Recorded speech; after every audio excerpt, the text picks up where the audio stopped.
Yüksək risk qrupuna aid olan qidalar var ki, bu qidalar yay mövsümündə, xüsusilə də temperatur rejimi yuxarı olduğu zamanlarda daha tez xarab olmağa meyillidir və bu qidaların tərkibində mikroorqanizmlər, xüsusilə bakteriya, virus, kif asanlıqla çoxala bildiyi üçün zəhərlənmə riski yaradır.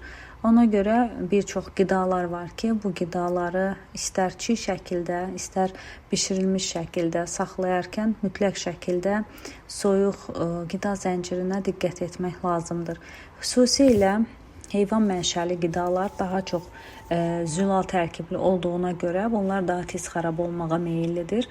Birinci yerdə hər zaman ət və ət məhsulları gəlir ki, burada artıq istər çiğ ət, istər ət məhsulu, istər bişmiş ət, bu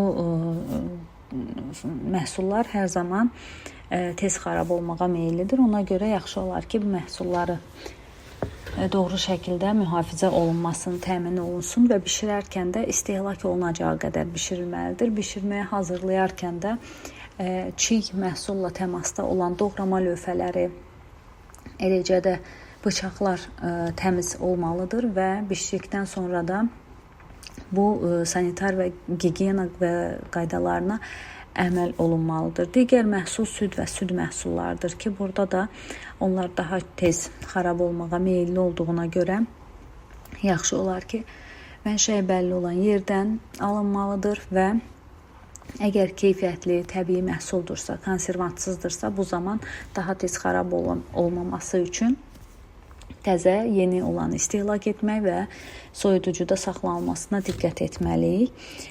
Balıq və dəniz məhsulları da hər zaman risk qrupundadır ki, bunları da mütləq şəkildə qəbul edərkən, alarkən diqqətli olmaq lazımdır. Eyni zamanda yumurta, həm çiğ, həm bişmiş yumurtada, yumurtalı soslar, mayonezlər, bəzən də yumurtadan hazırlanan şirniyyatlarda daha çox kremlərdən və yaxud da hər hansı bir cheesecake, tiramisu kimi məhsullarda istifadə olunursa, bu zamanda həmin məhsulun təzə olmasına, soyuq temperaturda saxlanılmasına diqqət olunmalıdır.